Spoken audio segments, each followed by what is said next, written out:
Hello, ഇന്ന് നമുക്ക് Angamaly style മാങ്ങാക്കറി ഉണ്ടാക്കിയാലോ. വളരെ സിമ്പിളാണ്. തേങ്ങാപ്പാൽ വേണമെന്നേ ഉള്ളൂ. ഒന്നാം പാലും രണ്ടാം പാലും എടുത്ത് വെച്ചോ. മാങ്ങ ഇങ്ങനെ അരിഞ്ഞെടുത്തോളൂ. നമ്മൾ നാട്ടിൽ നിന്ന് കൊണ്ടുവന്ന മാങ്ങയാണ് കേട്ടോ. ഇത് പഴുത്ത മാങ്ങയാണെങ്കിൽ കുറച്ചുകൂടി മധുരം ഉണ്ടാവും കറിക്ക്. പച്ചമാങ്ങ യൂസ് ചെയ്യാം. എന്നിട്ട് ഒരു ചട്ടി എടുത്ത് സവോള, ഇഞ്ചി, പച്ചമുളക്, കറിവേപ്പില, മുളക് പൊടി, മല്ലിപ്പൊടി, മഞ്ഞൾപ്പൊടി, വെളിച്ചെണ്ണ ഇത്രയും ആഡ് ചെയ്തിട്ട് നന്നായി കൈ കൊണ്ട് മിക്സ് ചെയ്തെടുക്കണം കേട്ടോ. നന്നായി ഉടച്ചെടുക്കണം. ഇതാണ് അതിൻ്റെ ടേസ്റ്റ്.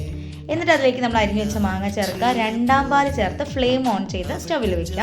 എന്നിട്ട് ആവശ്യത്തിന് ഉപ്പ് ചേർത്ത് അടച്ചു വെച്ചൊരു 10 മിനിറ്റ് ഇതുപോലെ വേവിച്ചെടുക്കുക. നന്നായി കുറുകി ഇങ്ങനെ വരും കേട്ടോ. എന്നിട്ട് നമ്മൾ ഒന്നാം പാല് ചേർക്കാം. ഇത്രയേ ഉള്ളൂ പണി.